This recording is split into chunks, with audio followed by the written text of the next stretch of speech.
Hello everyone, welcome to my channel. இன்னைக்கு நம்ம standard 12th physics unit number 1 எலக்ட்ரோஸ்டாட்டிக்ஸில் example 1.20 வந்து பார்க்குறோம். கொஸ்டின் என்ன கொடுத்துருக்காங்கன்னு பார்த்தீங்கன்னா, ஒரு பேரலல் பிளேட் கெப்பாசிட்டர் வந்து கொடுத்துருக்காங்க.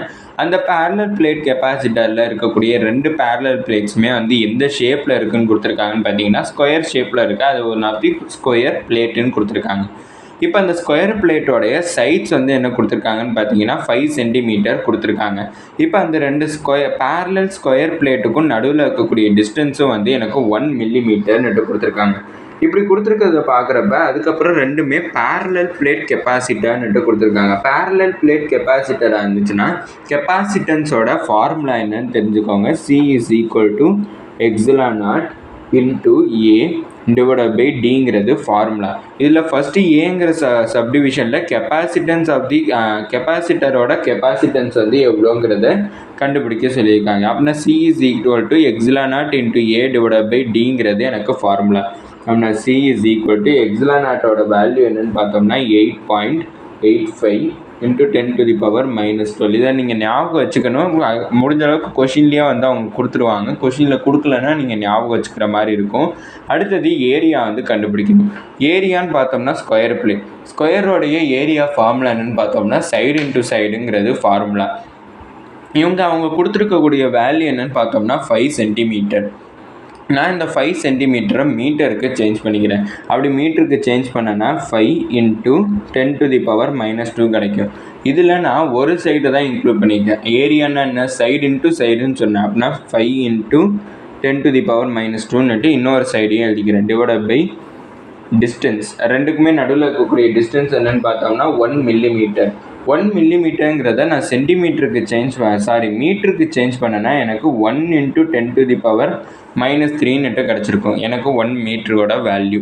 அப்படின்னா எனக்கு C is equal to எனக்கு இவ்வளோ பெரிய லாங் டேர்ம் வந்து கிடச்சிருக்கு. அப்படின்னா 8.85 into 5 மல்டிப்ளை பண்ணால் 25 into 10 to the power minus 12 into 10 to the power minus 2 10 to the power minus 2 எனக்கு 10 to the power minus 4 வந்து கிடைக்கும். Divide by 1 into 10 to the power minus 3ன்னுட்டு கிடச்சிருக்கு. இப்போ இந்த 8.85யும் 25யும் நான் மல்டிப்ளை பண்ணேன்னா எனக்கு வேல்யூ என்ன கிடச்சிருக்குன்னு பார்த்தோம்னா 221.2 வந்து எனக்கு 25 வந்து எனக்கு கிடச்சிருக்கு. 8.85 into 25யோட வேல்யூ 221.25ன்னுட்டு எனக்கு கிடச்சிருக்கு. Into 10 to the power minus 12 minus 4. ஏன்னா பேஸ் சேமாக இருந்துச்சுன்னா பவரை ஆட் பண்ணிக்கலாம். அப்படின்னா minus 12ஐயும் minus 4ஐயும் ஆட் பண்ணனா எனக்கு minus 16 வந்து கிடச்சிருக்கும். டிவைடட் பை 1 into சம்திங் ஏதாச்சும் 1 இதோட மல்டிப்ளை பண்ணாலும் அதே நம்பர் தான் கிடச்சிருக்கும். அப்படின்னா 10 to the power minus 3 கிடச்சிருக்கும். இப்போ டினாமினேட்டரில் இருக்கக்கூடிய 10 to the power minus 3 நான் இங்கே நியூமரேட்டருக்கு ட்ரான்ஸ்ஃபர் பண்ணேன்னா எனக்கு 10 to the power 3ன்னுட்டு கிடச்சிருக்கும். அப்படின்னா 221.25 பதிலாக நான் 2னே எழுதிக்கிறேன். Into 10 to the power power வந்து பேஸ் சேமாக இருந்துச்சுன்னா பவர் வந்து ஆட் பண்ணுவோம். அப்படின்னா 10 to the power minus 6ஐயும் minus 16ஐயும் 3ஐயும் ஆட் பண்ணிக்கிறேன். ஆட் பண்ணனா எனக்கு என்ன வேல்யூ கிடைக்கும்னா 10 to the power minus 13 வந்து கிடச்சிருக்கும். இப்போ இந்த இதில் பார்த்தோம்னா எனக்கு புக்கில் ஃபைனல் ஆன்சராக எனக்கு 10 to the power minus 12 வந்து கொடுத்துருக்காங்க. 10 to the power minus 12 வந்து அவங்க கொடுத்ததுனால நான் இந்த இதை பாயிண்ட்டை கொஞ்சம் முன்னாடி வச்சுக்கிறேன். இந்த பாயிண்ட்டை முன்னாடி வச்சேன்னா எனக்கு 22.12 இங்கே ஒன்று எனக்கு ரெடியூஸ் ஆகிருக்கும். அப்படின்னா 10 to the power minus 12ன்னுட்டு எனக்கு ரெடியூஸ் ஆகிருக்கும். இன்ட்டு ஃபேரட், அதாவது நம்மளுக்கு கெப்பாசிட்டன்ஸோடைய யூனிட் வந்து எனக்கு ஃபேரட். அதனால் நான் இங்கே ஃபேரட்னுட்டு எழுதிட்டேன். இது ஏங்கிற சப்டிவிஷனோட ஆன்சர். அடுத்து பிங்கிற சப்டிவிஷன் பார்ப்போம். பிங்கிற சப்டிவிஷனில் கொஷின் என்ன கொடுத்துருக்காங்கன்னு பார்த்தீங்கன்னா, இப்போ இந்த கெப்பாசிட்டர் வந்து ஒரு பேரலல் பிளேட் கெப்பாசிட்டர், அதுவும் அதோடைய பேரலல் பிளேட்ஸ் வந்து ஸ்கொயர் ஷேப்பில் இருக்குன்னு பார்த்தோம்.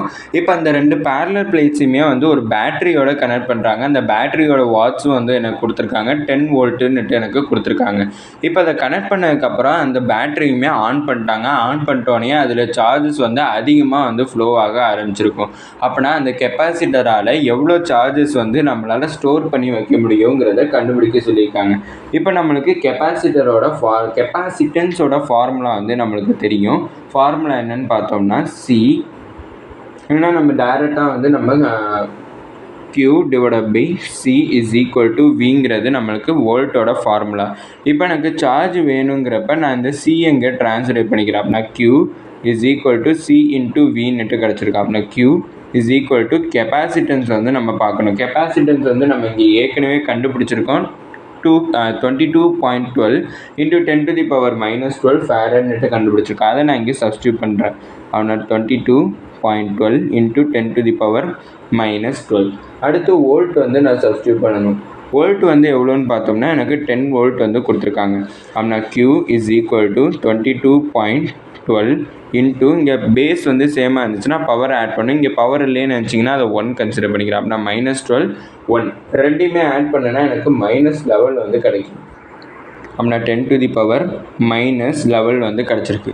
ஆனால் நம்மளுக்கு புக்கில் வந்து பார்த்தோம்னா 10 to the power -12 எனக்கு கொடுத்ததுனால Q இஸ் ஈக்குவல் டு எனக்கு இங்கே ஒரு பாயிண்ட்டை வந்து இன்க்ரீஸ் பண்ணேன்னா எனக்கு 221.2 into 10 to the power -12 எனக்கு இன்க்ரீஸ் ஆகிருக்கும். இதோட இந்த வீடியோ முடிஞ்சிச்சு. அதுக்கு முன்னாடி இதோட யூனிட் வந்து நான் எழுத மறந்துட்டேன், சாரி. இங்கே சார்ஜோட யூனிட் வந்து என்னென்னு பார்த்தோம்னா கூலும். இப்போ இந்த ஏங்கிற சப்டிவிஷன் பிங்கிற சப்டிவிஷன் ரெண்டோட ஆன்சருமே கண்டுபிடிச்சிட்டோம். இதோட இந்த வீடியோ முடிஞ்சிச்சு. மறக்காம நம்ம சேனலை சப்ஸ்கிரைப் பண்ணி சப்போர்ட் பண்ணுங்கள். நீங்கள் கொடுக்கக்கூடிய ஒவ்வொரு சப்ஸ்கிரைபும் எனக்கு மிகப்பெரிய சப்போர்ட் ஆகும். அப்புறம் இந்த வீடியோ முடிஞ்சிச்சு. அப்புறம் ஏதாச்சும் டவுட்ஸ் இருந்தால் கமெண்ட் பண்ணுங்கள். நான் ஏதாச்சும் இம்ப்ரூவ் பண்ணணும்னு நினச்சிங்கனாலும் அதை கமெண்ட் செக்ஷனில் சொல்லிங்க. இந்த வீடியோ பிடிச்சிருந்துச்சுன்னா லைக் பண்ணிங்க. தேங்க்யூ.